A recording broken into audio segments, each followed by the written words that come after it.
En primer lugar, quiero agradecer a la cordial invitación del doctor Enrique Cornejo, miembro de la plana directiva de la Universidad Nacional Mayor de San Marcos, al doctor Augusto Hidalgo, quienes nos invitaron a coorganizar este evento, este foro internacional, que ha sobrepasado en contenido lo que yo tenía pensado. Agradecemos a todos los expositores anteriores, que son de lujo. En este sentido, me voy a colgar un poco de las presentaciones anteriores para poder traducir un poquito a la sociedad, a la gente, al transportista, a todos los stakeholders o intervinientes de la comunidad portuaria, de cómo se vive este proceso de modernización y que presentan los puertos y cómo llevamos todas estas experiencias y buenas prácticas extranjeras al Perú. Por ejemplo, hemos puesto esta primera gráfica que incluye 15 puertos, 15 puertos modernos, entre los más grandes del mundo: Shanghái, Singapur, Rotterdam, Los Ángeles, Long Beach, Barcelona, New York. Pero ¿qué tienen los locales, digamos, Santos, Manzanillo, Callao, Buenos Aires? ¿Qué tienen en común estos puertos?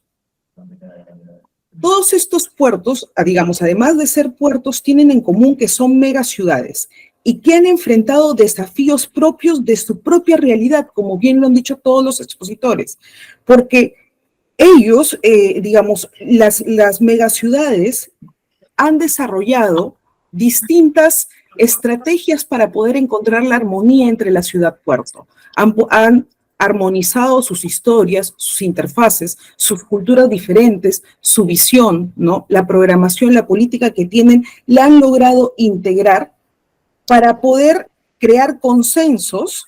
Los puertos internacionales, el éxito, digamos, de lo que nosotros podemos ver es que han partido del diálogo y de poder integrar sus historias, sus interfaces y sus culturas, sin que, bien como lo hayan dicho los expositores previos, no existen recetas que se puedan aplicar o replicar en el Perú o en cualquier otro puerto.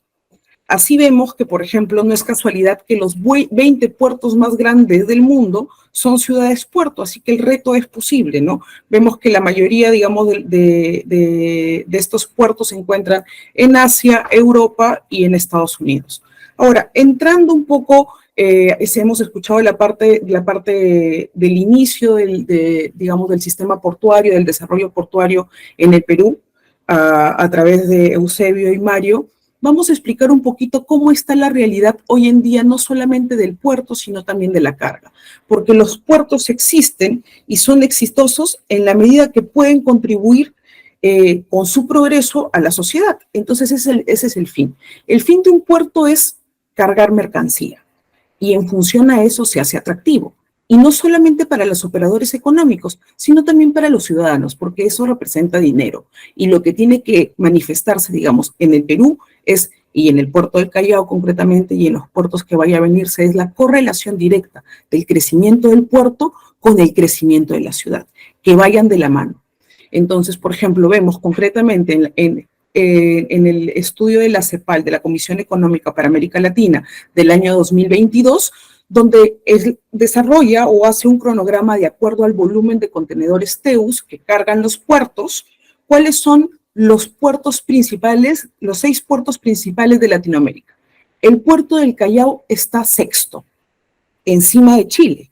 Entonces, para hacernos una idea de volumen a nivel de carga mundial, Shanghái en el año 2022 tuvo 40 millones de TEUs.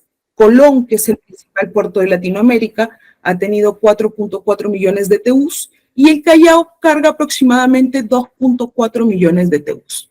Ahora, siguiendo con los rankings mundiales, vemos que en el índice mundial de desempeño de puertos de contenedores, en el año 2022, ha colocado al puerto del Callao en el puesto 35, respecto de un análisis de 348 puertos. Y al puerto de Paita en el puesto 101, no lo he colocado en la lámina por motivo de espacio. Pero, ¿qué es lo que sucede cuando vemos este crecimiento y que no se correlaciona con la realidad que nosotros vemos fuera del puerto? Los puertos, como los puertos dentro de su operación portuaria, son eficientes, son competitivos, crecen día a día en el sentido de su posición de competitividad, que significa que reducen tiempos, que son más eficientes, que los costos son menores, pero en las calles nosotros nos encontramos con esto. Nosotros salimos y nos encontramos con esto. Y claramente, como lo dijo Teófilo en la primera exposición, se trata de un ganar-ganar, pero sin embargo, si nosotros tenemos estos escenarios, hay dos perdedores. Aquí claramente son los ciudadanos y los operadores del comercio portuario. ¿Por qué? Porque todo esto genera pérdidas. Si lo queremos poner en positivo, genera costos. Aparte, digamos, de la carga emocional como estrés que nos lleva minuto a minuto, también esto nos genera sobrecostos no solamente a las transacciones de comercio exterior, sino también a nuestro día a día, porque incrementa las tarifas de transporte público, los tiempos, ¿no? En general, lo hace más caro.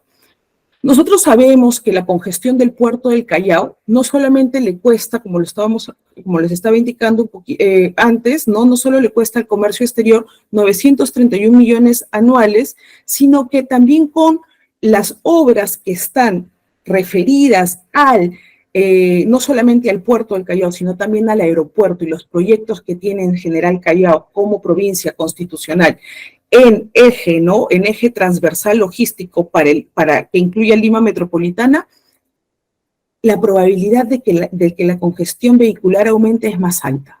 Y también se estima que la apertura del puerto de Chancay añadirá 2.500 camiones al tráfico de carga pesada de Norte Chico. ¿Qué es lo que vamos a hacer? Nos enfrentamos con desafíos. Tenemos al frente desafíos de nuestra realidad, que como bien lo han desarrollado un poco, existen múltiples planes de desarrollo, porque la idea es iniciar, ¿no? Pero, digamos, el punto de partida, como lo dijo también Juan Esquembre, Roma no se hizo en un día, pero vamos poniendo paso a paso, ¿no? Por ejemplo, dentro de lo que no he escuchado dentro de las exposiciones, es que necesitamos Hoy en día el desafío es que la planificación urbana está completamente desconectada de la planificación portuaria. Tenemos que compatibilizar también la actividad logística portuaria con los usos urbanos, el poder crear una armonía entre la zonificación de las municipalidades y los gobiernos regionales para que actualicen sus planes de desarrollo urbano, ¿no? Que tengan incluso los planes catastrales actualizados que permitan identificar todas las áreas de la ciudad y sus vías de acceso, que hoy en día los planes catastrales no se condicen con la realidad. Sucede que uno va a verificar, o no están verificados, y cuando uno los va a verificar nos encontramos con viviendas, o nos encontramos con viviendas conglomeradas que no tienen accesos. Además, adicional a esto, existe una ausencia de identificación del ciudadano frente a los beneficios portuarios. No se conoce todos los beneficios que genera el puerto a la sociedad. Por ejemplo, la presencia del canon portuario, ¿no? Las operaciones de comercio exterior generan un beneficio directo al municipio en el que se desarrolla el puerto. Entonces, eso se debería verificar en la realidad. Y como bien lo decía Mario Arbulú antes, uno de los principales desafíos es la corrupción para que se pueda ejecutar correctamente los beneficios que genera el comercio exterior. Como lo han dicho antes también, las soluciones son, en fin, políticas públicas integradoras, voluntad política principalmente que quiera empoderar y que quiera realizar los cambios que se necesitan, pero no de una manera aislada, porque no somos islas, sino que somos ejes transversales. Necesitamos que, así como se unieron en una buena experiencia integradora, pero estamos hablando de cara al puerto, no para el lado de la ciudad. La ventanilla, nosotros tenemos una buena experiencia integradora de varias instituciones públicas, y es la ventanilla única de comercio exterior, la BUCE. La BUCE ha integrado a más de 15 instituciones públicas que han podido consolidar sus procesos en uno solo, tratando de reducir las operaciones para el operador portuario. Esa es una buena práctica que debería ponerse en práctica o que debería de repente servir de ejemplo, marcando las diferencias, claro está, para poder tener un sistema integrado de saneamiento físico-espacial. ¿Qué significa? El plano catastral portuario urbano unificado.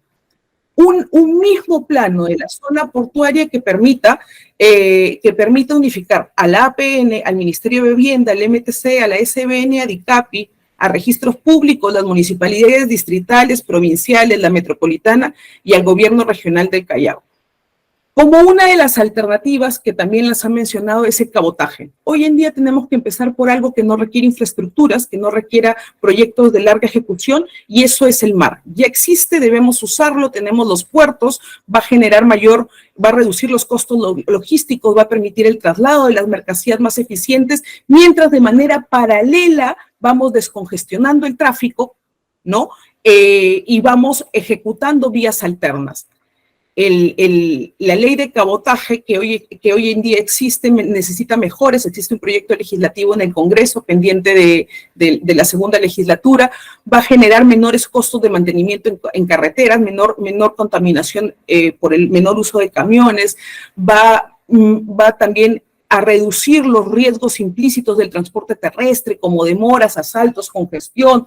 No nos vamos a quedar desabastecidos en caso de una huelga o por desastres naturales. Va a generar competitividad en las exportaciones regionales, va a permitir que se usen todos los puertos que tenemos aquí. Aquí habíamos puesto un flujograma de cabotaje, pero como estamos con el tiempo lo vamos a pasar. Si lo ven rápidamente van a ver que lo que quitamos con el cabotaje es el transporte terrestre. Nos convertimos en un multimodal eficiente. Entonces, en función a eso, doy gracias en realidad por esta invitación y doy por concluida mi participación en el foro. Gracias.